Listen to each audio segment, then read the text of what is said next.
إلى أرواح المؤمنين والمؤمنات نهدي ثواب الفاتحة. بسم الله الرحمن الرحيم. الحمد لله رب العالمين الرحمن الرحيم مالك يوم الدين.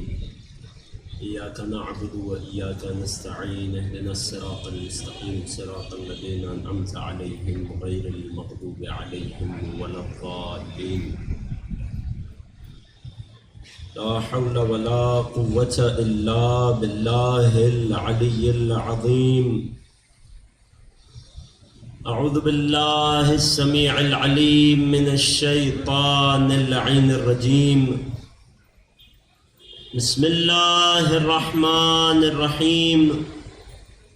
الحمد لله الذي خلقنا في أمة الذي فاز رتبته إلى قاب قوسين وأكرمنا بولاية وصيه الذي ردت له الشمس مرتين وجاهد بالسيفين وصلى إلى القبلتين وشرفنا بحب الزهراء أم السبطين.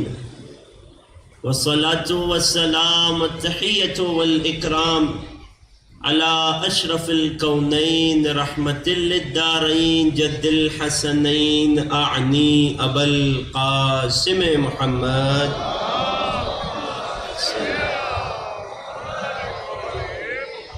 وعلى أهل بيته الأطيبين الأطهرين رحمة الله على محبيهم ولعنة الله على أعدائهم ومنكري فضائلهم وغاصبي حقوقهم أجمعين. أما بعد فقد قال الله الحكيم في كتابه الكريم. بسم الله الرحمن الرحيم. أم يحسدون الناس على ما آتاهم الله من فضله فقد آتينا آل إبراهيم الكتاب والحكمة وآتيناهم ملكا عظيما. صدق الله العلي العظيم. درود ہدیہ کیجئے محمد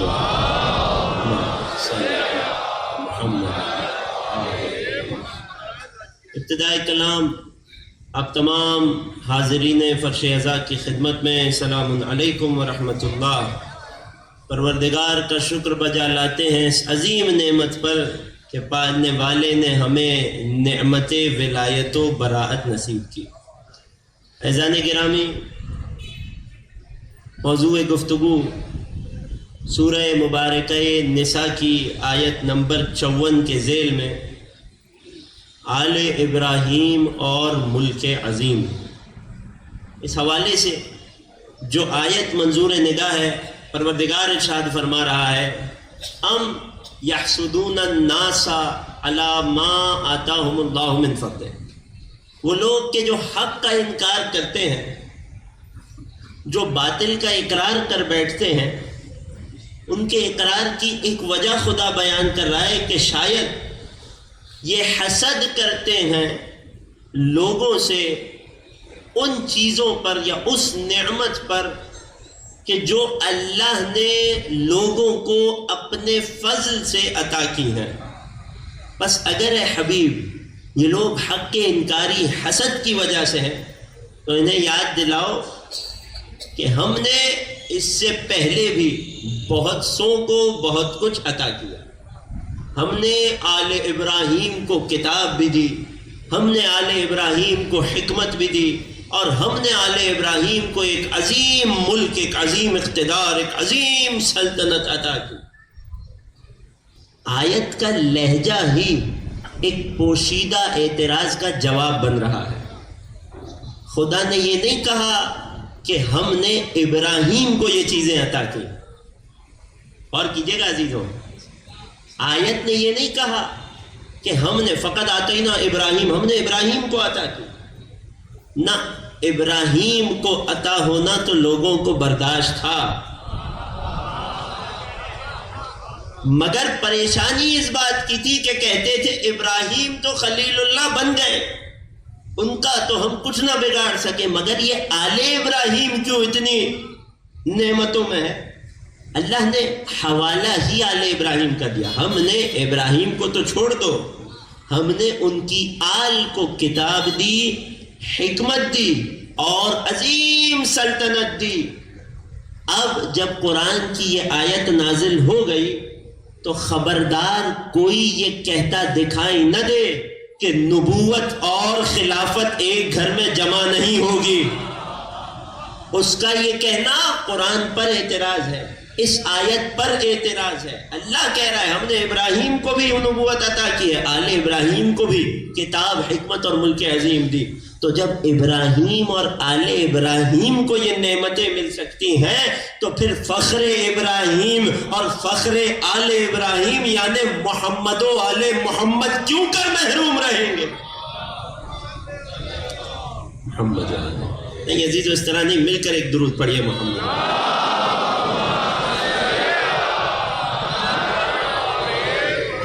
غور کر رہے ہیں، میں نے بہت ساری باتیں جو بعد میں آنی تھی ابتدا ہی میں اشارتاً آپ تک پہنچا۔ اب آئیے کل کی گفتگو سے جڑ جاؤں۔ کل بات پہنچی تھی کہ اس آیت کے کئی اجزاء ہیں، اس آیت میں کئی الفاظ ہیں، ہر لفظ اپنے اندر ایک تشریح چاہتا ہے۔ حسد ہے تو کچھ حسد کرنے والے ہیں، کچھ وہ ہیں کہ جن سے حسد کیا جا رہا ہے۔ یقین جانیے زیادہ لطف اس وقت آتا ہے جب اشاروں میں بات پہنچ جائے، کیونکہ ہر بات صراحت سے نہیں کی جاتی ہے، اور عرب میں تو محاورہ ہے الکنایۃ ابلغ من التصریح، اشارے اور کنایے میں بات کرنا صراحت کرنے سے زیادہ بلیغ تر ہوتا ہے۔ غور کر رہے ہیں کیوں؟ کیونکہ جس تک بات پہنچانی ہو پہنچ بھی جاتی ہے، جو بات پہنچانے کے لائق نہ ہو اس تک پہنچتی بھی نہیں، جسے کہتے ہیں کہہ بھی دیا اور کہا بھی نہیں۔ جب حسد ہے تو کچھ ہیں جو حسد کرنے والے ہوں گے، کچھ ہیں کہ جو محسود ہوں گے، محسود کہتے ہیں جن سے حسد کیا جائے، اور کچھ وہ نعمتیں ہوں گی، اللہ کے وہ فضل ہوں گے کہ جن پر یہ حسد کرنے والے حسد کر رہے ہوں گے۔ کل میں نے حسد کی کچھ حقیقت، کچھ حیت آپ کی خدمت میں پیش کی تھی کہ کسی کو کچھ مل جائے تو دل میں یہ خیال آئے یہ اسے کیوں ملا، یہ اس سے چھن جائے۔ ایک بار ہے دل میں فقط خیال کا آنا، یہ برا ہے، یہ اخلاقی برائی ہے، لیکن یہ گناہ نہیں ہے۔ یہ اخلاقی برائی گناہ کب بن جاتی ہے؟ جب انسان اس خیال کے نتیجے میں کوشش میں لگ جائے کہ سامنے والے سے نعمت چھن جائے، تب یہ برا خیال گناہ میں، نافرمانی میں تبدیل ہو جاتا ہے۔ بات پہنچ رہی ہے؟ یہ حسد اتنی عجیب صفت ہے، خدا ہم سب کو محفوظ رکھے، حسد سے بھی اور حاسدوں سے بھی۔ اتنی عجیب چیز ہے کہ مولا کائنات امیر المؤمنین حضرت علی ابن ابی طالب علیہ السلام حسد اور حاسد کے لیے عجیب چیز ارشاد فرماتے ہیں ما رأیت ظالما اشبہ بمظلوم من الحاسد، میں نے ایسا کوئی ظالم نہیں دیکھا جو ہے تو ظالم مگر اپنی حالت کی وجہ سے مظلوم سے شباہت رکھتا ہے ظالم مگر بیچارہ مظلوم دکھائی دیتا ہے۔ کون ہے وہ؟ فرماتے ہیں وہ حسد کرنے والا ہے۔ کیوں؟ نفس دائم، ہمیشہ غم کی سانسیں اور آہیں بھرتا رہتا ہے، وحزن دائم، ہمیشہ تکلیف میں رہتا ہے۔ کتنی عجیب مینٹیلٹی ہے، کتنی عجیب نفسیات ہے حاسد کی۔ پھر فرماتے ہیں یغتاظ علی من لا ذنب له الیہ، یہ اس پر غیظ میں آتا ہے، اس پر دل میں غضبناک ہوتا ہے جس نے اس کا کچھ برا کیا ہی نہیں۔ یہ تو ایک جملہ ہے، اگلا جملہ فرماتے ہیں وَبَخِيلٌ بِمَا لَا يَمْلِكُ، اور اس چیز میں بخل کر رہا ہے جو اس کی اپنی ملکیت بھی نہیں ہے۔ اللہ نے کسی کو ایک نعمت دی، نہ اس کی جیب سے کچھ گیا، نہ اس کے پاس سے کچھ لیا گیا، نہ اسے کسی چیز سے محروم کیا گیا، مگر یہ اس کی بدنصیبی ہے، یہ اس کے ذہن کی پستی ہوتی ہے کہ اس چیز میں بخل کرتا ہے جو اس کی ہے ہی نہیں۔ اب ذرا دیکھیے آل محمد کس طرح سے نفسانی تجزیہ کر رہے ہیں ایک نفسانی بیماری کا. اس دور میں جب یہ سائیکولوجی، یہ ماہرین نفسیات، یہ کچھ بھی نہیں تھا، اس دور میں امام اس طرح کا تجزیہ کر رہے ہیں. پھر فرماتے ہیں یکفیک من الحاسد، اگر کوئی تم سے حسد کرے، اب اولاً تو خود کبھی کسی سے حسد نہ کرنا، اور اگر کوئی تم سے حسد کرے تو پریشان نہیں ہونا. یکفیک من الحاسد، حاسد سے تمہاری جان یوں ہی چھوٹی رہتی ہے. کبھی پریشان ہونا دل میں کہ فلاں شخص مجھ سے حسد کرتا رہتا ہے، مجھ سے مقابلے بازیوں میں لگا رہتا ہے، ہمیشہ میرے نقصان کی کوشش میں لگا رہتا ہے، تو مولا کے اس قول کو یاد کرنا دل میں اطمینان آ جائے گا. فرماتے یکفیک من الحاسد انہ یختم عند وقت سرورک، کہ حاسد تمہیں یوں بھی نقصان نہیں پہنچا سکتا، یا حاسد یوں بھی تکلیف میں رہتا ہے کہ جب بھی تم خوش ہوگے تو تمہاری خوشی سے وہ غم میں ہوگا. غور کر رہے ہیں؟ کائنات کے رسول ختمی مرتبہ حضرت محمد مصطفیٰ صلی اللہ علیہ وسلم.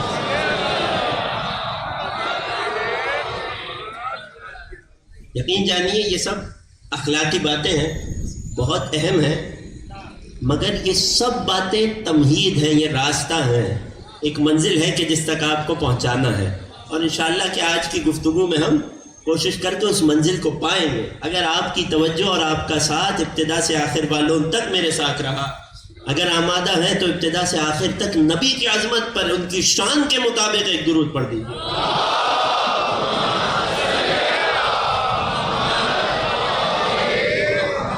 اللہ کے رسول فرماتے ان لنعم اللہ اعداء، اللہ کی نعمتوں کے کچھ دشمن ہوا کرتے ہیں. اللہ کی نعمت ہے، اللہ کے بندوں کے دشمن تو دیکھے ہیں، اللہ کے اولیاء کے دشمن بھی دیکھے ہیں. ان لنعم اللہ اعداء، اللہ کی نعمتوں کے کچھ دشمن ہوا کرتے ہیں. سوال کیا گیا ومن ہم یا رسول اللہ، کون ہوتے ہیں کہ جو اللہ کی نعمت سے دشمنی کر رہے ہیں؟ اللہ کی نعمت ہے یعنی مفید ہے، کسی کے لیے نقصان دہ اور مضر تو نہیں ہے. فرماتے ہیں اللہ کی نعمت کے بھی کچھ دشمن ہوا کرتے ہیں. یا رسول اللہ وہ کون ہوتے ہیں؟ فرمایا یحسدون الناس علی ما آتاہم اللہ من فضلہ، یہ جب اللہ کی نعمتیں کسی کو ملتی ہیں تو اس سے حسد میں لگ جاتے ہیں. یا رسول اللہ اس حسد کا علاج کیا ہے؟ وہ علاج نہیں جو حاسد کو کرنا ہے تاکہ دل میں حسد نکل جائے، نہیں، وہ علاج کہ جس کی بنا پر محسود حاسد کے حسد سے خود کو بچا سکے. بڑا اہم سوال ہے نا. اکثر کامیاب لوگوں کو حسد کا سامنا رہتا ہے، حتیٰ اس قدر یہ برائی، یہ بیماری عام ہے کہ علماء کامیابی کا معیار یہ بتاتے ہیں کہ جب تم سے حسد کرنے والے بڑھ جائیں تو سمجھ لو تم کامیابی کے راستے پر. اور جہاں کامیابی کی بات آئے گی، کامیابی کو عربی میں کہتے ہیں فوز. کامیابی کو عربی میں کہتے ہیں فوز. کہتے ہیں نا میں فوزیاب ہو گیا، یعنی میں کامیاب ہو گیا. جب بھی کامیابی کی بات آئے گی نبی کا فرمان ذہن میں لپک کر آئے گا، یا علی انت وشیعتک هم الفائزون، اے علی آپ اور آپ کے شیعہ ہی کامیاب ہیں. تو جو کامیاب ہوگا، اب حسد سے بچنا کیسے ہے؟ نبی نے بتا دیا. اللہ کی نعمتوں کے دشمن ہیں. لوگ اتنے تنگ نفس ہو جاتے ہیں، اتنے تنگ نظر ہو جاتے ہیں، جس میں تیرا کوئی نقصان نہیں اس میں دوسرے کو عطا ہونے پر حسد کیسا؟ مگر اللہ کی نعمتوں کے دشمن بھی ہیں. یا رسول اللہ کیسے بچیں؟ فرمایا علیکم بانجاح الحوائج باخفائها. اب اپنی کامیابی کو، جو حاجت تمہیں درپیش ہو اسے، جو کام، جس کام کی راہ میں تم نکلے ہو. نوجوان دوستوں کے لیے یہ پیغام ہے آج کی تقریر کا. سوشل میڈیا کا دور ہے نا. کچھ کام شروع ہوتا نہیں، چاہے دنیاوی کام ہو اخروی کام ہو، کوئی کام، کوئی ہدف، کوئی منزل انسان چلنا شروع کرتا ہے اور اس کی کوشش ہوتی ہے زیادہ سے زیادہ لوگوں کو بتا دوں کہ میں یہ کام کرنے والا ہوں. پھر جب پریشانی آتی ہے تو آتے ہیں، قبلہ کوئی حل بتائیے، قبلہ کوئی نسخہ بتائیے، کوئی دعا بتائیے. رسول فرماتے ہیں علیکم بانجاح الحوائج، اگر تم اپنی حاجتوں میں کامیاب ہونا چاہتے ہو تو انہیں کامیاب کرو، تم کامیابی تک پہنچاؤ. کیسے؟ کام کو مکمل ہونے سے پہلے اسے چھپا کر. یہ ہے حاسد کے حسد سے بچنے کا علاج. جب کوئی شے اپنے راستے میں ہو تو اس کا راستے سے بھٹک جانا ازالہ بہت آسان ہوا کرتا ہے، مگر ایک بار منزل تک پہنچ جائے، ایک بار معاملہ مضبوط اور مستحکم ہو جائے تو پھر بات اور ہو جاتی ہے. لہذا جب تک کام مکمل نہ ہو، حاسد کے حسد سے بچنے کے لیے اس حاجت کو چھپائے رکھو. ایک درود پڑھیے محمد و آل محمد.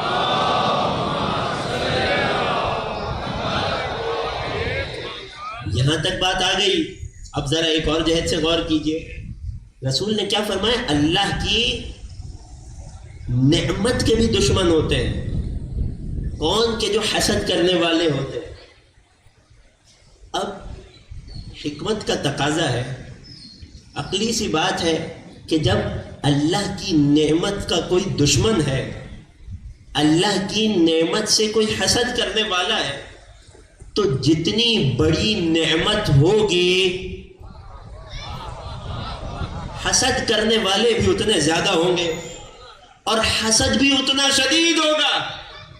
ایک بار تو عام نعمتیں ہیں، یہ دنیا میں اٹھنا بیٹھنا، یہ کھانا پینا، یہ کشائش، یہ سکون، یہ آرام، یہ مال و دولت، یہ تو مادی نعمتیں ہیں. مگر ایک بار وہ نعمت آ جاتی ہے کہ جس کے بارے میں قرآن میں اللہ کہتا ہے ثم لتسألن یومئذ عن النعیم، کہ پھر روز قیامت میں ہم تم سے اپنی نعمت نعیم کے بارے میں سوال کریں گے. توجہ ہے عزیزو؟ نعمت کے دشمن ہوا کرتے ہیں، نعمت سے حسد کرنے والے ہوتے ہیں. لہٰذا جتنی بڑی نعمت ہوگی اتنا حسد بھی شدید ہوگا اور اتنا حسد کرنے والوں کی تعداد بھی زیادہ ہوگی. قرآن میں اللہ کہہ رہے ہیں ثم لتسألن یومئذ عن النعیم، اس دن روز قیامت ہم تم سے اپنی نعمت کے بارے میں سوال کریں گے. نعمت کے دشمن ہوا کرتے ہیں، نعمت کے بارے میں سوال ہوگا. جتنی بڑی نعمت اتنا بڑا دشمن، اتنی زیادہ دشمنی، اتنا زیادہ بغض و حسد. یہ کون سی نعمت کی بات ہے کہ خدا قیامت میں اس کے بارے میں سوال کرے گا. ایک واقعہ مولا کی جانب سے، پھر بات کو آگے بڑھاؤں. میرے اور آپ کے چھٹے امام صادق آل محمد امام جعفر صادق علیہ السلام، میرے اور آپ کے چھٹے امام نے اپنے اصحاب کو دسترخوان بچھا کر دعوت پر بلایا. اب یہ بات بتانے کی تو نہیں ہے کہ یہ ائمہ کی سنت ہے. امام نے اپنے تمام اصحاب کو دعوت دی.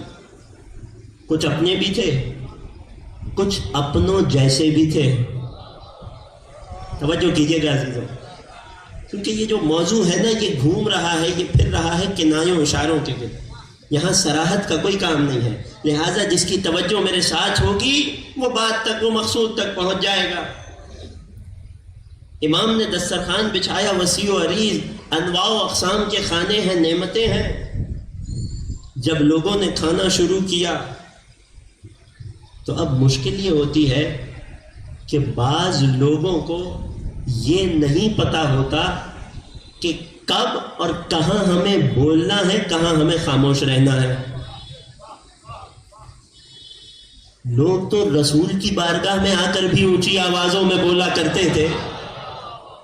یہ میں نہیں کہہ رہا، قرآن کی آیت ہے لا ترفعوا اصواتکم فوق صوت النبی. اپنی آواز کو نبی کی آواز پر نہ اٹھاؤ. کیوں؟ مقام رسالت ہے، یہاں ادب کا تقاضا ہے کہ خاموش رہ کر سنو. یہاں اپنے لبوں کو بند رکھو، کانوں کو کھلا رکھو. غور کر رہے ہیں؟ جب لوگوں نے رسالت کو نہ چھوڑا تو امامت کا دسترخوان ہے. اب امام بیٹھا ہے، حجت خدا بیٹھی ہے، علم لدنی کا وارث بیٹھا ہے، قرآن کا وارث بیٹھا ہے. مگر دسترخوان پر ایک شخص نے ایک عجیب جملہ کہا، کہنے لگا ہے لوگوں ذرا ہاتھ روک کے کھانا، ذرا کم کھانا۔ اب لوگوں کو شوق ہوتا ہے کہ بھرے مجمع میں اپنے زاہد ہونے کا، اپنی فقیری کا اظہار کریں۔ اے لوگوں ذرا ہاتھ روک کے کھانا، کیوں؟ قرآن کی آیت پڑھی، قرآن ناطق سامنے بیٹھا ہے، قرآن سامنے سنا رہا ہے، ثم لتسألن یومئذ عن النعیم، اس دن روز قیامت تم سے نعمت کے بارے میں پوچھا جائے گا۔ چھٹے امام نے جب یہ جملہ سنا تو پلٹ کر اعلان کیا، آج جسے مجھ سے جتنی زیادہ محبت ہوگی وہ اتنا زیادہ کھائے گا۔ یہ دسترخوان امامت ہے، یہ بد نصیبوں کو نصیب نہیں ہوتا۔ جسے وہ کہہ رہا ہے لوگوں کم کھانا، کیوں؟ نعمت کا سوال ہوگا۔ توجہ میرے ساتھ ہے، مقدمہ ذہن میں ہے نا، جتنی بڑی نعمت ہوگی اتنا زیادہ حسد ہوگا۔ بڑی سے بڑی نعمت کیا ہے وہ آپ کی خدمت میں پیش کرنے لگا ہوں عزیزوں، کہ جب نعمت یہ سب سے بڑی ہے تو حسد بھی اس پر سب سے زیادہ ہوگا اور سب سے زیادہ حاسد ہوں گے۔ لوگوں کم کھانا کیوں؟ نعمت کا سوال ہوگا۔ فرما رہے جسے مجھ سے جتنی زیادہ محبت ہے اتنا زیادہ کھائے۔ پریشان ہو گیا، مولا یہ کیسی بات ہے؟ نعمت کا تو سوال ہونا ہے۔ فرمایا جب کوئی کریم آدمی، جب کوئی سخی آدمی کسی کو اپنے گھر مہمان بلاتا ہے، 2 گھونٹ پانی اور کچھ روٹیاں پیش کرتا ہے، تو کب بعد میں سوال کرتا ہے تو نے اس پانی اور روٹی کا کیا کیا؟ یہ کریم آدمی کی کریمی کے خلاف ہے کہ پہلے روٹیاں اور پانی دے اور پھر سوال کرے تو نے کیا کیا۔ جب کریم بندہ اس بات میں حیا کرتا ہے کہ کھانے اور پانی کا سوال کرے تو وہ کریم خدا کیسے کھانے اور پانی کا سوال تجھ سے کرے گا؟ مولا پھر یہ کون سی نعمت ہے کہ جس کے بارے میں قرآن میں اللہ نے فرمایا لَتُسْأَلُنَّ يَوْمَئِذٍ عَنِ النَّعِيمِ، کہ اس دن ہم تم سے اپنی نعمت کے بارے میں پوچھیں گے۔ فرمایا یہ وہ سب سے بڑی نعمت ہے کہ جس کے بارے میں ہر شخص سے پوچھا جائے گا بتا تو نے میری نعمت کا کیا کیا؟ مولا وہ کیا نعمت ہے؟ فرمایا یہ وہی نعمت ہے جس کے بارے میں سورہ مائدہ میں ارشاد ہوا الْيَوْمَ أَكْمَلْتُ لَكُمْ دِينَكُمْ وَأَتْمَمْتُ عَلَيْكُمْ نعمتی، آج میں نے دین کو کامل کیا اور تمہیں اپنی سب سے بڑی نعمت عطا کر دی۔ مولا وہ کیا نعمت ہے؟ فرمایا ہی ولایتنا اہل البیت، یہ ہم آل محمد کی ولایت ہے۔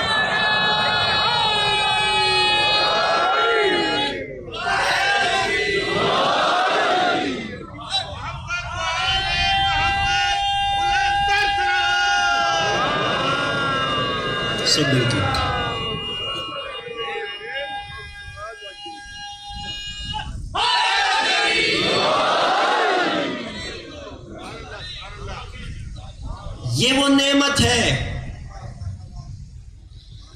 اللہ اکبر۔ اب رسول کا فرمان دوبارہ سننا اس حدیث کے پیرائے میں، اس فرمان کو ذہن میں رکھے، ان لنعم اللہ اعداء، اللہ کی نعمتوں کے کچھ دشمن ہوا کرتے ہیں جن سے نعمت برداشت نہیں ہوتی۔ سب سے بڑی نعمت جو توحید اور نبوت کے بعد اللہ نے ہمیں نصیب کی وہ نعمت ولایت امیر ہے۔ جنہیں اللہ نے یہ نعمت دی وہ بھی حسد کا شکار ہوئے۔ تو ذرا سوچئے جس کے سر پہ تاج ولایت سجا ہو اس سے کتنوں نے اور کیسا حسد کیا ہوگا۔ بات پہنچ گئی؟ ایک درود پڑھیے محمد و آل محمد پر۔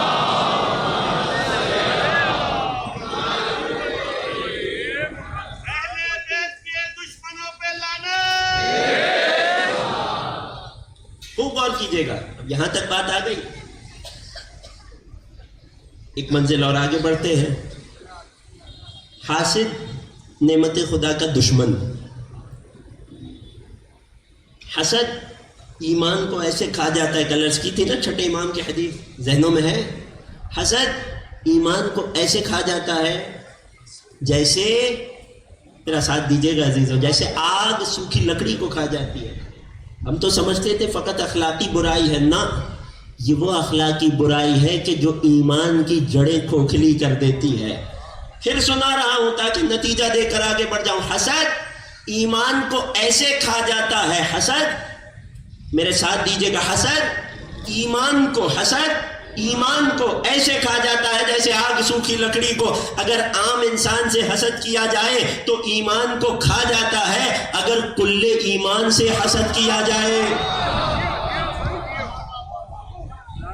غور کر رہے ہیں؟ حسد ایمان کو ایسے کھا جاتا ہے جیسے آگ سوکھی لکڑی کو. مولا، حسد کا ایمان سے کیا تعلق؟ حسد عقیدے کو کیوں کھا رہا ہے؟ چند وجوہات ہیں، چند اسباب ہیں، بہت تیزی سے گزر جاؤں گا. پہلا سبب یہ ہے کہ اگر انسان حسد پر غور کرے، اور یہی کرنے تو ہم آئے ہیں تاکہ آیت کو سمجھ سکیں، تو حاسد در حقیقت کیا کر رہا ہے؟ حاسد اس بندے پر کہ جس سے یہ حسد کر رہا ہے، اس پر اعتراض نہیں کر رہا، اسے اللہ نے جس نے اسے نعمت سے نوازا ہے اس اللہ کی حکمت پر سوال کر رہا ہے. جب اس کے دل میں یہ خیال آ رہا ہے کہ اسے کیوں یہ نعمت ملی، یہ تو حقدار نہیں ہے، تو اس کا مطلب یہ اللہ کی تقسیم پر اعتراض کر رہا ہے. یہ اعتراض پلٹتا ہے خدا کی جانب، خدا کی حکمت کی جانب، خدا کی تقسیم کی جانب. اور وہ کہ جو خدا کے عدل میں شک کرنے لگے. غور کر رہے ہیں کیوں حسد ایمان کو کھا جاتا ہے؟ ایک جہت یہ ہے کہ چونکہ حسد کرنے والا اللہ کی تقسیم سے راضی نہیں ہے، اسی وجہ سے حسد کی بہترین ضد اور حسد کا بہترین علاج قناعت کو قرار دیا گیا ہے کہ جتنا ہو اسے کافی سمجھنا، اس پر شکر کرنا. یقیناً اللہ کے فضل کی تلاش کرنی چاہیے، مگر جو دوسروں کے پاس ہو اس کی طرف نگاہ نہ ہونی چاہیے. اسی وجہ سے میرے مولا نے فرمایا، یہ بات، یہ پیغام میں اپنے نوجوانوں کے لیے خاص طور پہ کہہ رہا ہوں، یہ کچھ باتیں ہوتی ہیں جو زندگی کو آسان کر دیتی ہے. میرے مولا نے فرمایا الغنى الاکبر، ہر کسی کو دولت مند ہونے کی تلاش ہے نا، ہر کسی کو غنی ہونے کی تلاش ہے، بے نیاز ہونے کی تلاش ہے. فرماتے ہیں الغنى الاکبر، سب سے بڑی دولت یہ. میرے نوجوانوں توجہ سے سننا، جتنا بھی بینک بیلنس بنا لو، جتنا بھی مال و زر اکٹھا کر لو، سکون اور چین نہیں آئے گا جب تک یہ دولت نہ ہو. الغنى الاکبر، سب سے بڑی دولت یہ ہے الیأس عما فی ایدی الناس، جو دوسروں کے ہاتھوں میں ہے اس سے نا امید ہو جاؤ. اسی کو قناعت کہتے ہیں نا. غور کر رہے ہیں؟ حاسد چونکہ اللہ کی تقسیم پر شک کر رہا ہے، اللہ کی قسمت پر اعتراض کر رہا ہے، لہذا اس کا حسد اس کی توحید کو خراب کر رہا ہے، یہاں تک کہ اس کا حسد اسے توحید کے انکار تک لے جاتا ہے. کل ابلیس کی مثال پیش کر چکا ہوں، ذہنوں میں ہے نا. سوال یہ اٹھتا ہے کہ حسد کے جو دشمن ایمان ہے، جو دشمن دین ہے، اس حسد کا منشا کیا ہے؟ کیوں حاسد کے دل میں حسد پنپتا ہے؟ اور محسود میں ایسی کون سی صفات یا خصوصیات ہوتی ہیں کہ حاسد اس سے حسد کرتا ہے؟ حاسد کی صفات اور محسود کی صفات، بس آج یہ آپ تک پہنچاؤں گا اور زحمت کو تمام کر دوں گا. اگر آمادہ ہیں تو ابتدا سے آخر تک ایک اور درود پڑھیے، محمد و آل محمد.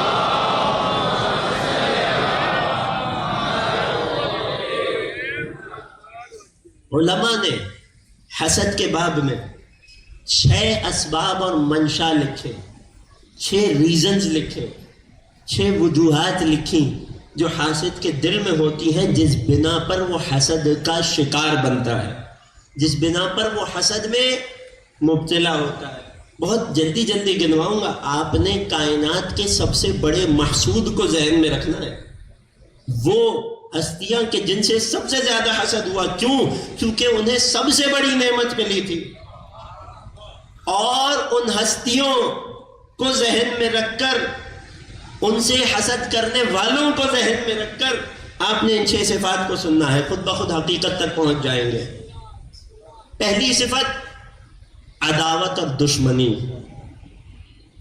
کہ اگر دل میں کسی سے دشمنی ہے تو جب بھی دشمن کو کوئی اچھائی میسر آئے گی، دشمن کا کوئی فائدہ ہوگا تو دشمن کے دل میں حسد آئے گا۔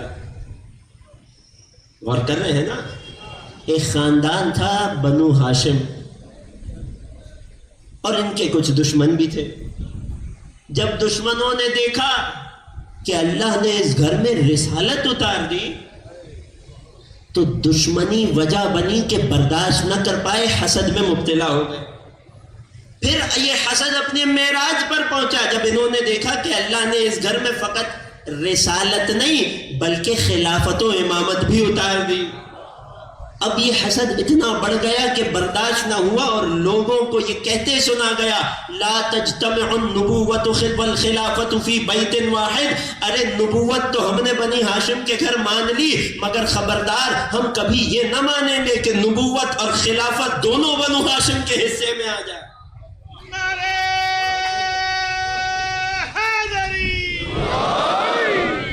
اور پھر ان حسد کرنے والوں کو جب تخت ملا، واقعہ کربلا کے بعد یزید بدبخت تخت پہ بیٹھ کر یہ کہتا سنا گیا، اور تمام مسلمان مورخین نے ان اشعار کو لکھا کہ لعین کہتا ہے لعبت ہاشم بالملک فلا خبر جاء ولا وحی نزل، کہ یہ تو والعیاذ باللہ بنی ہاشم کا کھیل تھا تاکہ ملک کو حاصل کر لیں۔ اب ملک پر بات آنی ہے نا عزیزوں، تاکہ ملک کو حاصل کرنے، وگرنہ کہتا ہے والعیاذ باللہ نہ کوئی وحی آئی تھی، نہ کوئی کتاب اتری تھی، نہ کوئی نبوت تھی۔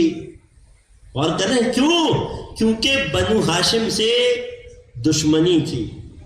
جب بنو ہاشم میں رسالت آئی، امامت آئی، تو دشمن کا حسد پنپنے لگا، بڑھنے لگا، حرکت میں آیا۔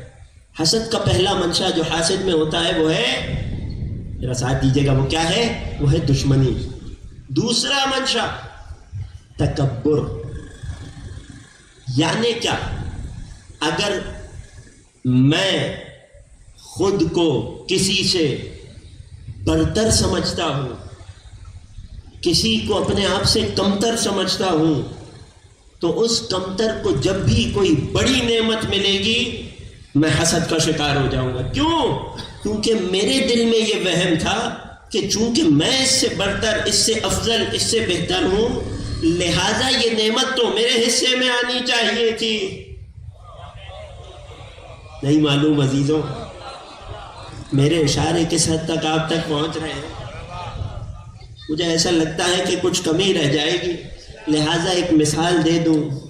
عرب کے بڑے بڑے خاندانوں کے بڑے بڑے رئیس، بڑے بڑے تاجر، بڑے بڑے دولت مند ملکۃ العرب خدیجہ طاہرہ کے گھر رشتہ لے کر گئے،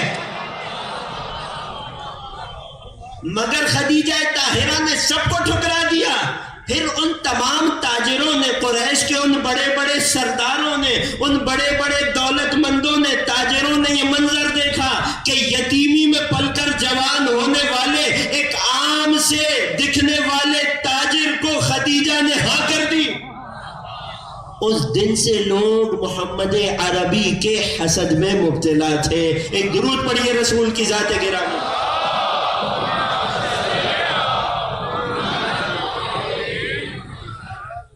غور کر رہے ہیں؟ یوسف کے بھائیوں کو یوسف پہ حسد کیوں تھا؟ یہ ہم سے چھوٹا ہے، یہ اب میں کہہ کر گزر جاؤں گا، یہ تو عمر میں ہم سے چھوٹا ہے، ہم تو عمر میں اس سے زیادہ بڑے ہیں، لہذا بابا اس سے کیوں زیادہ محبت کر رہے ہیں؟ نہیں جانتے تھے کہ یعقوب کی نگاہیں یوسف کے دل میں، یوسف کے قلب میں، یوسف کی روح میں چھپے نور نبوت کو دیکھ رہی تھی۔ جس طرح قریش کے سردار نہ سمجھ سکے کہ خدیجہ طاہرہ کی نگاہیں مال و دولت نہیں دیکھ رہی تھی، محمد عربی کی پیشانی پہ نور نبوت دیکھ رہی تھی۔ جو متفق ہیں ماں خدیجہ کی عظمت پر ایک درود پڑھی۔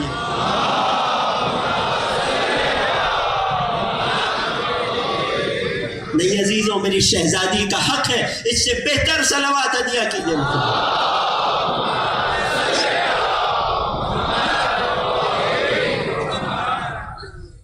اور کر رہے ہیں تو حسد کا دوسرا منشا، دوسرا سبب کیا ہوتا ہے؟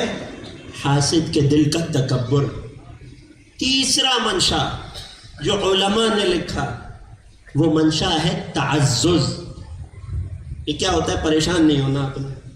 یہ تعزز کیا ہے؟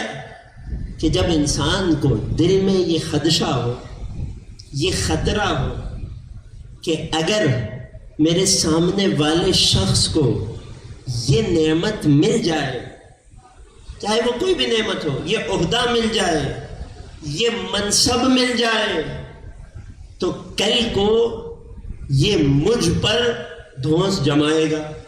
بہت آسان کر کے بتا رہا ہوں، مجھ پر بڑائی جتائے گا. یہ ابھی تو میرے جیسا ہے، اگر کل یہ مجھ پر حکمران بن جائے تو پھر مجھے اس کا تابع ہونا پڑے گا. یہ خیال دل میں آتے ہی حسد کی ایک چنگاری روشن ہو جاتی ہے کہ کسی طرح اسے اس نعمت سے محروم کر دیا جائے. بات پہنچی؟ چلیں پھر ایک چھوٹی سی مثال سن رہے. لوگ کہ جو علی کے عدل کو جانتے تھے، کہ جو علی کے عدل سے واقف تھے، کہ جس کے بارے میں دشمن تک نے کہا تھا قتل علی لشدت عدل، علی کو تو ان کی شدت عدل کی وجہ سے مارا گیا.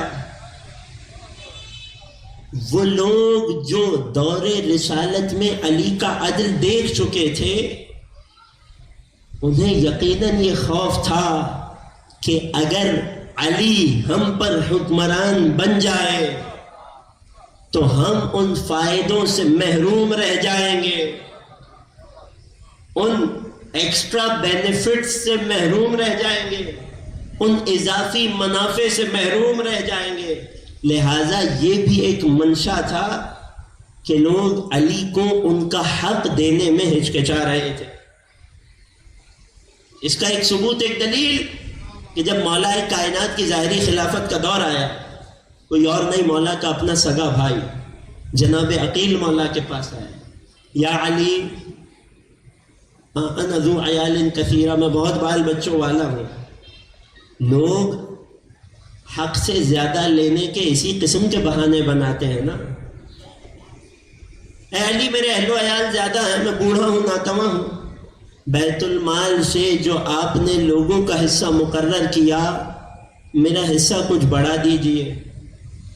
مولائے کائنات نے چراغ، جلتا ہوا چراغ اٹھایا اور اس کی لو عقیل کے ہاتھ کے قریب کر دی. تڑپ کر پیچھے ہٹے. اے علی یہ کیا کر رہے ہیں؟ اے عقیل تجھ سے دنیا کی آگ برداشت نہیں ہوتی، مجھے آخرت کی آگ میں دھکیلنا چاہتا ہے. اے عقیل خبردار، جس کا جتنا حصہ معین ہے میں سب کو برابر سے تقسیم کروں گا، میں رسول کی سنت پہ چلوں گا. ایک درود پڑھیے مولا کی عظمت پر.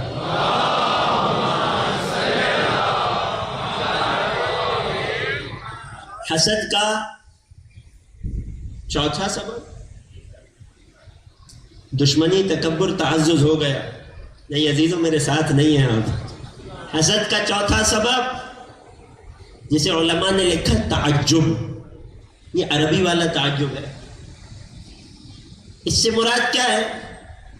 اس سے مراد یہ ہے کہ انسان سامنے والے کو اتنا معمولی سمجھتا ہو، اتنا عام سمجھتا ہو کہ اگر سامنے والے پر کوئی نعمت آ جائے تو یہ حیرت سے مر جائے کہ اسے یہ چیز کیوں ملی، یہ بھی تو ہم جیسا ہی ہے. خدا آپ کو سلامت رکھے. چوتھے نقطے تک آتے آتے آپ میرے ساتھ ساتھ شامل ہو گئے. یہ کہاں پیش آیا؟ قرآن نے بار بار اس کا تذکرہ کیا. وَقَالُوا أَنُؤْمِنُ لِبَشَرَيْنِ مِثْلِنَا. جب بھی کسی قوم میں اللہ نے انہی میں سے ایک فرد کو جو بظاہر ان کے جیسا نظر آتا تھا، جو انہیں اپنے جیسا لگتا تھا، جسے وہ اپنے جیسا سمجھتے تھے، جب اللہ نے انہی میں اسے نبی بنا دیا تو یہی حیرت ان کے لیے برداشت کے قابل نہ تھی کہ یہ تو ہمارے جیسا ہے، ہم اس پر ایمان کیسے لے آئے جو ہمارے جیسا بشر ہے۔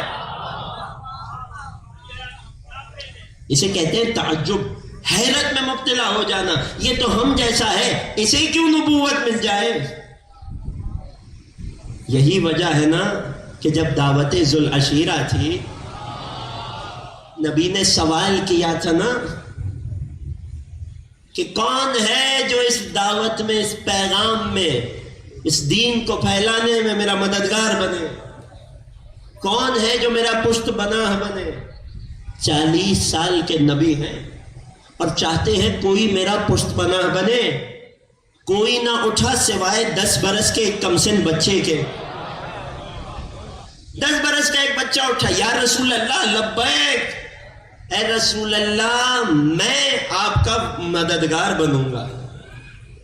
غور کیجئے گا تو لوگ تعجب میں مبتلا ہوئے تھے کہ جب نبی نے یہ اعلان کیا تھا، ہذا اخی، یہ میرا بھائی ہے، وَوَصِی، یہ میرا جانشین ہے، وَوَزِیری، یہ میرا وزیر ہے، وَصَاحِبُ لِوَائِی، یہ روز قیامت میرا پرچم اٹھانے والا ہے۔ پھر اس کے بعد جب بھی کوئی غزوہ ہوا ہے، پرچم اسلام علی کے ہاتھ میں رہا۔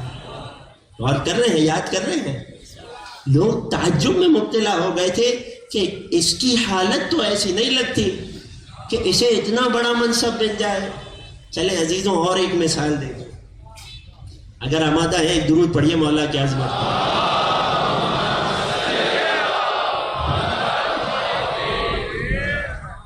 جب معرکہ خیبر کو 39 دن گزر گئے، میں کیا کروں کہ خیبر سے ہماری جان ہی نہیں چھوٹتی۔ ہم جب خیبر کو بھولنا چاہتے ہیں دنیا ہمیں پھر یاد دلا دیتی ہے۔ خیبر کے معرکے کو 39 دن گزر گئے تھے کہ جب نبی نے 39 دن گزرنے کے بعد قریب تھا کہ اسلام کا چہلم ہو جاتا، نبی نے سب کو جمع کیا، بس اب بہت ہو گیا، تم سب نے کوشش کر لی، تم سب نے اپنی طاقت آزما لی۔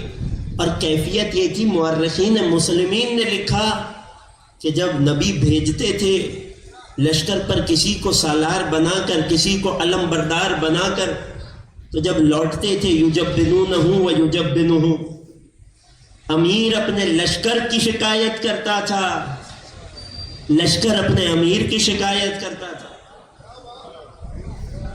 نبی نے 40ویں رات فرمایا کہ اب فیصلہ کن بات ہوگی، بہت کھیل تماشا ہو گئے۔ لَأُعْطِيَنَّ الرَّایَةَ غَدًا، کل میں علم اسے دوں گا، رَجُلًا كَرَّارًا غَيْرَ فَرَّارٍ يُحِبُّ اللَّهَ وَرَسُولَهُ وَيُحِبُّهُ اللَّهُ وَرَسُولُهُ۔ یہاں تک تو سب تھے، یفتح اللہ علی یدیہ، اللہ کل اس کے ہاتھوں پہ فتح نصیب کرے گا۔ جب رات میں یہ اعلان ہوا تو لوگوں کو نہ جانے کیوں، اور وجہ بتاؤں گا، یہ یقین تھا کہ یہ خوش نصیب ہو نہ ہو کوئی ہم میں سے ہوگا۔ کیوں؟ کیونکہ وہ جو اسلام کا سب سے بڑا بہادر ہے، کان ارمد العین، اسے تو آشوب چشم کی شکایت ہے۔ اللہ اکبر، لوگ عین اللہ کی آنکھ پر شک کر رہے تھے۔ یہ باقاعدہ مورخین نے لکھا وَكَانَ عَلِيٌّ أَرْمَدَ الْعَيْنِ، نبی بات کر رہے ہیں، اصحاب سے علی کی بات کہاں آئی؟ وَكَانَ عَلِيٌّ أَرْمَدَ الْعَيْنِ، علی کو آشوب چشم تھا۔ لہذا لوگ اس تمنا میں تھے، اس اطمینان پہ تھے کہ ہم میں سے ہی کوئی ہوگا۔ مگر جب اگلی صبح آئی اور نبی نے سلمان کو حکم دیا جاؤ علی کو بلا لاؤ، اور ادھر سے علی آئے ہیں، لوگوں نے دیکھا علی کی آنکھیں سرخ تھیں۔ عجیب حال لکھا ہے مورخین نے علی کی آنکھوں کا، جنگ خیبر کے دن علی کی آنکھیں سرخ تھی، پھولی ہوئی تھی، آنکھوں سے پانی جاری تھا۔ کیا ہوا؟ نبی نے اپنا لعاب مبارک علی کی آنکھوں پہ لگایا، دعا فرمائی، علی فرماتے اس کے بعد زندگی بھر مجھے کبھی آنکھ کی شکایت نہ ہو۔ غور کیجئے گا عزیزوں، یہاں اب جب علی کو علم ملا تو کیا ہوا؟ وہ لوگ کہ جن کے وہم و گمان میں نہیں تھا، وہ لوگ جو یہ سمجھ رہے تھے آج تو علی کو آشوب چشم ہے، آج تو علی مرض میں مبتلا ہیں، آج کیوں کر علی کو علم مل سکے گا؟ جب رسول نے خیبر میں علی کو پرچم دیا لوگ تعجب میں مبتلا ہو گئے، ارے اسے کیسے علم مل سکتا؟ ایک درود پڑھیے نبی اور علی کے۔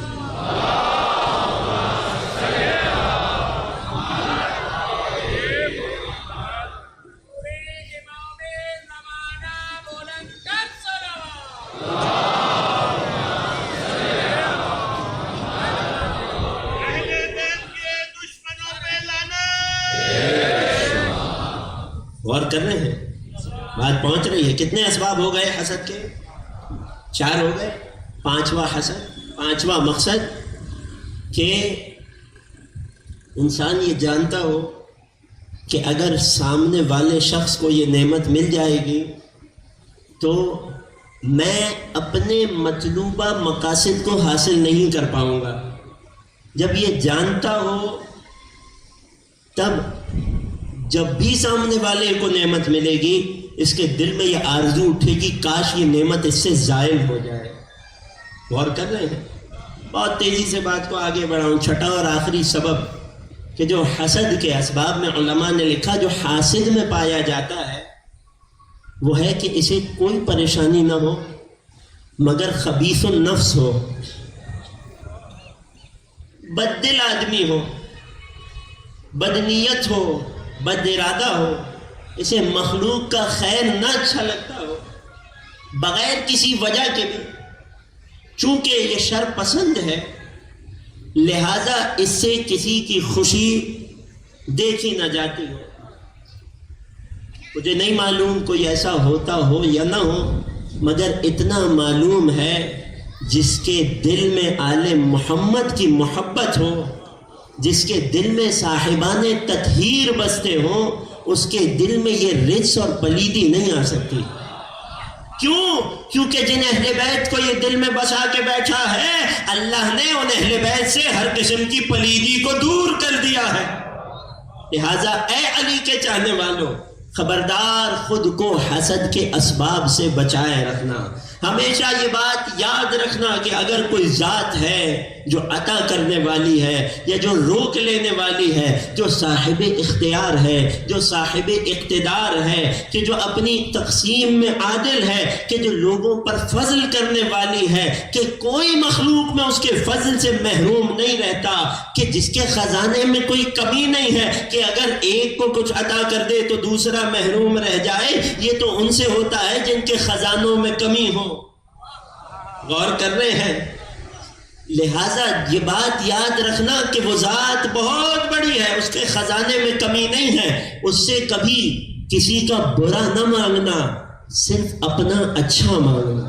جب کسی کو نعمت میں دیکھنا تو یہ دعا کرنا خدا اس کے لیے اس نعمت کو سلامت رکھ، اور اگر تو بہتر سمجھے تو مجھے بھی ایسی یا اس سے اچھی نصیب کر دے۔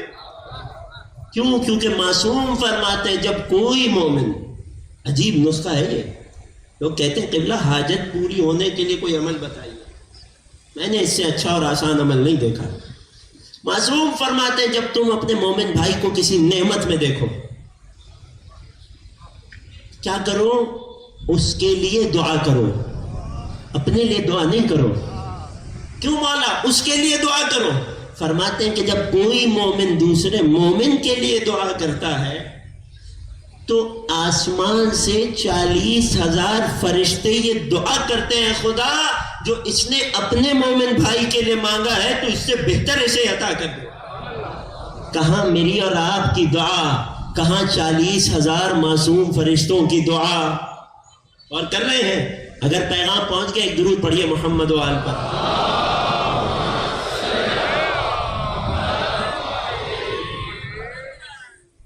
یہ تو بات ہو گئی ان نعمتوں کی ان مناشے، ان اسباب کی کہ جو حاسد کی ذات میں پائے جاتے ہیں، جو بیماریاں، جو پریشانیاں، جو نفسیاتی مسائل جن کی وجہ سے یہ حسد کرتا ہے. مجھے بات کو ایک منزل اور بھی آگے لے جانا تھا، مگر اب دامن وقت میں بہت زیادہ گنجائش نہیں ہے اور بات طویل ہوگی، بات کا آغاز ہو ٹوٹ جائے اچھی بات نہیں ہے. لہٰذا کل بات یہاں سے آگے بڑھے گی. یہ تو حاسد کی پستیاں تھیں جو میں نے آج آپ کی خدمت میں بیان کی. محسود میں وہ کیا بلندیاں ہوتی ہیں کہ لوگ اس سے حسد کرتے ہیں. وہ کون سی صفات کمال ہیں کہ جب یہ خدا کسی کو عطا کرے تو لوگ اس سے حسد میں مبتلا ہوتے ہیں. کل انشاءاللہ کلام معصوم کی روشنی میں آپ کی خدمت میں پیش کروں گا. آج دو ایسے شہزادوں کا تذکرہ ہے، انتہائی کم سنی ہے مگر لوگوں کی دشمنی کا شکار ہے. عجیب تذکرہ ہے آج کا. ایک خاص بات ہے اس تذکرے میں ہمیشہ بیان کرتا ہوں. انسان جب آل محمد کی طرف دیکھتا ہے، جب ان کی قربانیوں کی طرف دیکھتا ہے، جب ان کی مصیبتوں کی طرف دیکھتا ہے تو اپنی مشکلات بہت چھوٹی نظر آتی ہیں. اور یہی تو کربلا والوں کو کربلا سے ڈھارس ہے نا. یبن شبیب ان کنت باقیا لشیف ابکی للحسین. کیا 8ویں سرکار نے ابن شبیب سے یہی تو فرمایا تھا نا کہ ابن شبیب اگر کسی بات پہ رونا آئے، کوئی مصیبت آ جائے تو اپنے غم کو موڑ دینا کربلا والے کے غم کی طرف. کیوں؟ کیونکہ جب بھی تمہیں کوئی غم آئے گا کربلا پر نگاہ کرو گے، اس سے بہت بڑا غم تمہیں کربلا میں دکھائی دے گا. اللہ نے علی کے انتخاب ام البنین سے 4 بیٹوں سے نوازا. میں ہمیشہ یہ تمہید ذکر کرتا ہوں اور تبرکن کرتا ہوں تاکہ شہزادی ام البنین اپنی بارگاہ میں یہ ذکر قبول کر لیں. میری اور آپ کی حاضری کو اور پرسے کو شہزادی ام البنین مادر ابو الفضل العباس قبول کر لیں. کیوں؟ اگر ماں ام البنین کا دل کسی سے راضی ہو جائے نا. عزیزوں، ابو الفضل عباس باب الحوائج ہے.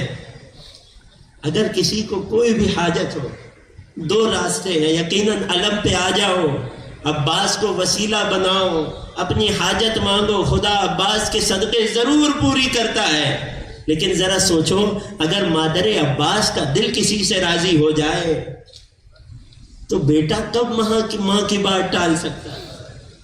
تو لہٰذا اس نیت سے شہزادی کی بارگاہ میں پرسہ پیش کرنے کے لیے اللہ نے جناب ام البنین سے امیر المؤمنین کو 4 شیر جیسے بیٹے عطا کیے اور ایک بیٹی سے بھی نوازا. بیٹی جناب رقیہ، 4 بیٹے عباس اور ان کے 3 بھائی. یہ جناب رقیہ کہ جو علی کی بیٹی ہیں، علی نے ان کا ہاتھ اپنے بھتیجے مسلم ابن عقیل کے ہاتھ میں دیا. اللہ نے ام البنین کی بیٹی جناب رقیہ کو جناب مسلم سے 4 بیٹوں اور 1 بیٹی سے نوازا. ام البنین کے 4 بیٹے اور 1 بیٹی، اور ام البنین کی بیٹی جناب رقیہ کے 4 لال اور 1 بیٹی جناب حمیدہ. ام البنین کی قربانی کا یہ عالم ہے کہ جو 4 بیٹے اللہ نے ام البنین کو دیے تھے، مدینے سے کربلا جاتے ہوئے بیٹوں سے کہنے لگی، خبردار مجھے ماں فاطمہ کے سامنے شرمندہ نہ کرنا. کہیں ایسا نہ ہو کہ فاطمہ کے لال پر کوئی آنچ آ جائے اور میرے لال زندہ ہو، جنہیں ماں نے بچپن سے حسین پر قربان ہونا سکھایا تھا، جنہیں ماں نے کم سنی سے حسین کی فرما برداری سکھائی تھی، جنہیں ماں نے کم سنی سے حسین کی جنبش ابرو پہ مر مٹنا سکھایا تھا. اللہ نے ام البنین کی قربانی کو ایسے قبول کیا کہ کربلا میں ام البنین کے چاروں لال، چاروں شیر حسین پر قربان ہو گئے۔ اللہ اکبر۔ مگر قربانی کی یہ عظیم داستان یہاں نہ رکی۔ اللہ نے ام البنین کو جو 4 نواسے دیے تھے وہ بھی ام البنین کے بیٹوں کی طرح حسین پر قربان ہوئے۔ 2 ماں کے ساتھ کربلا آئے جو حسین پر قربان ہوئے، 2 بابا کے ساتھ کوفہ گئے وہ بھی حسین پر قربان ہوئے۔ اور میں کیا تذکرہ کروں جناب رقیہ کی بیٹی کا، جناب مسلم کی بیٹی کا، ام البنین کی نواسی کا۔ یہ 4 سے 5 برس کی کمسن بچی، یہ یتیمہ، یہ بھی سکینہ کے مصائب میں شریک رہی۔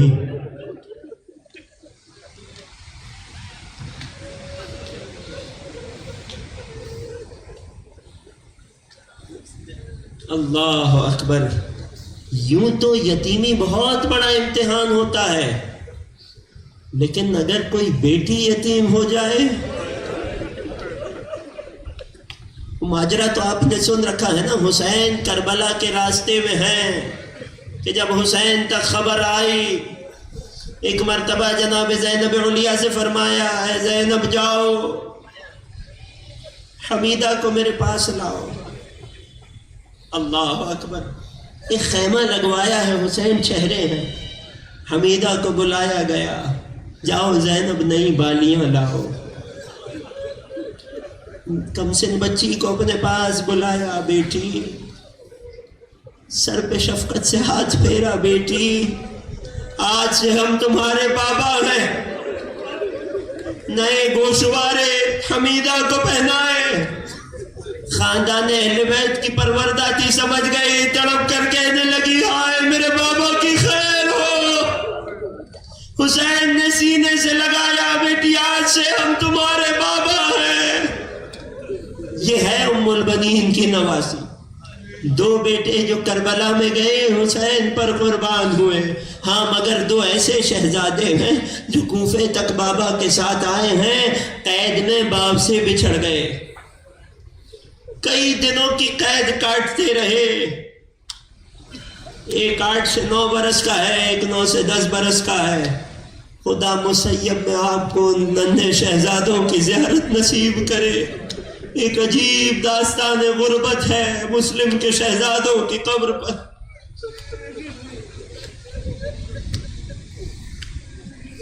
ایک کا نام ابراہیم ہے، ایک کا نام محمد ہے۔ چھوٹا بھائی بڑے بھائی سے کہنے لگا، بھائی کب تک اس قید خانے میں رہیں گے؟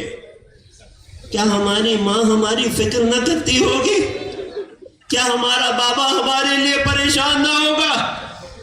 اے بھیا ذرا دروگا سے بات تو کرو، اسے بتاؤ ہم کس خاندان کے ہیں، شاید یہ کچھ ترس کھا لے۔ اللہ اللہ علیہ نبی کی غربت۔ رات تاریک ہونے سے پہلے اس نے دروگا کو بلایا، اے دروگا کیا مدینے کو جانتا ہے؟ کہنے لگا میرے نبی کا شہر ہے۔ کہا اس شہر میں نبی کے وصی و جانشین علی کو جانتا ہے؟ کہا یقیناً وہ نبی کے اہل بیت ہے۔ کہا تو پھر یاد رکھ ہم بھی مدینے سے ہیں، ہم بھی نبی کے اہل بیت ہیں۔ تڑپ گیا، کیا تم خاندان رسالت میں سے ہو؟ کہا ہم سفیر حسین مسلم کے شہزادے ہیں۔ کہنے لگا اے شہزادوں مجھے معاف کرنا، آج شب کھانے کے بعد میں چلا جاؤں گا، یہ دروازہ کھلا چھوڑ جاؤں گا، جہاں چاہو چلے جانا، ہاں مگر اس شہر میں تمہارے بہت دشمن ہیں، اس شہر سے جتنا دور ہو سکے نکل جانا۔ رات کی تاریکی ہے، دشمنوں کا شہر ہے اور 2 کمسن بچے ہیں، یہ دونوں شہر کوفہ سے چلے ہیں، کسی نہ کسی طرح شہر کے کنارے تک پہنچ گئے۔ جب تھکن سے چور ہوئے، فرات کنارے پانی پیا، سیراب ہوئے، ارادہ یہ کیا کہ دن گزارا جائے ایک درخت پہ مچان بنا کر آرام کیا جائے، لوگوں کی نظروں سے خود کو بچایا جائے، جب رات ہوگی تو سفر کریں گے۔ یہ درخت پہ مچان بنا کر بیٹھ گئے، وہاں ایک بڑھیا آتی ہے، جب نہر سے پانی نکالنا چاہتی ہے تو دیکھتی ہے ایک رات کا چاند ہے اور دو اور چاند سے چہرے ہیں کہ جو پانی میں چمک رہے ہیں۔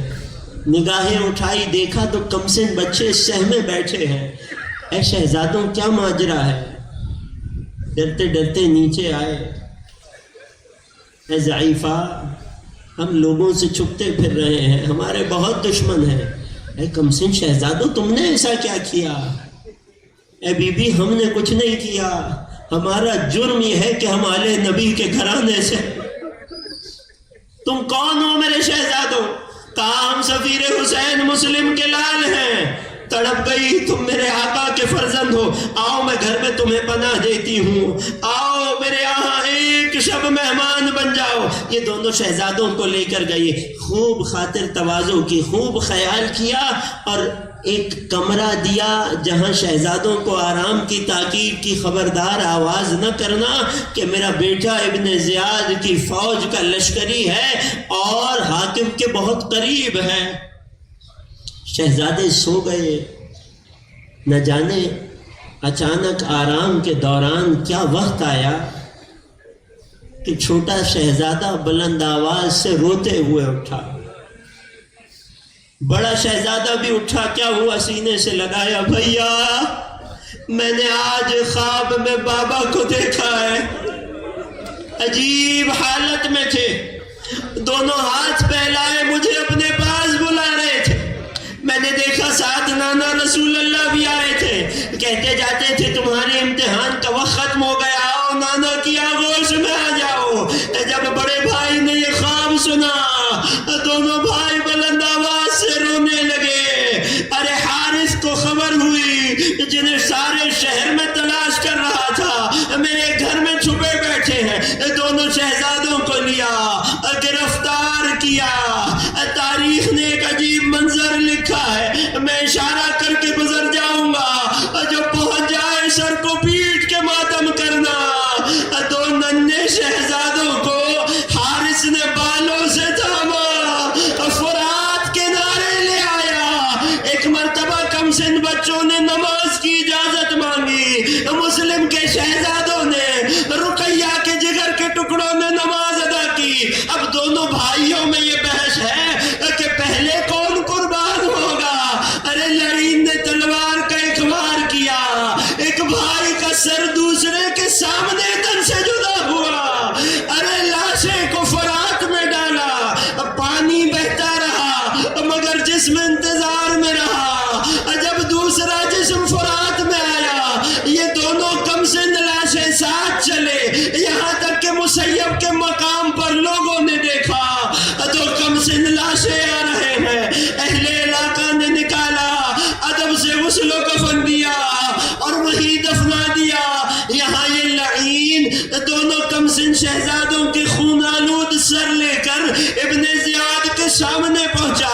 اے حاکم، میں انعام چاہتا ہوں، کیا لایا ہے؟ کہا مسلم کے شہزادوں کے سر لایا ہوں۔ ایک مرتبہ سر پیش کیے گئے، ابن زیاد اپنی جگہ سے اٹھا، کہا ان کے چہروں کو صاف کیا جائے، میں ان کے چہرے دیکھنا چاہتا ہوں۔ ایک مرتبہ جب صاف چہروں پر نگاہ پڑی تو کہنے لگا، اے حارث، کیا تجھے ان کم سن چہروں پہ ترس نہ آیا؟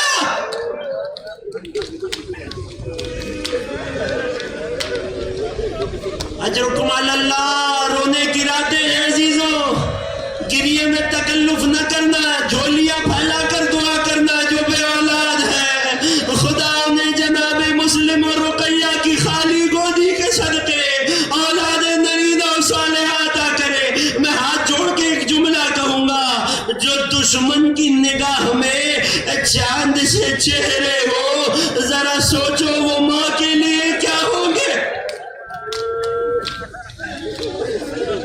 جب کربلا کے اسیروں کا لٹا ہوا قافلہ قیدی بنا کر شہر کوفہ لایا گیا، دارالامارہ پہ مسلم کا لاشا ہے، جناب رقیہ نے سلام کیا۔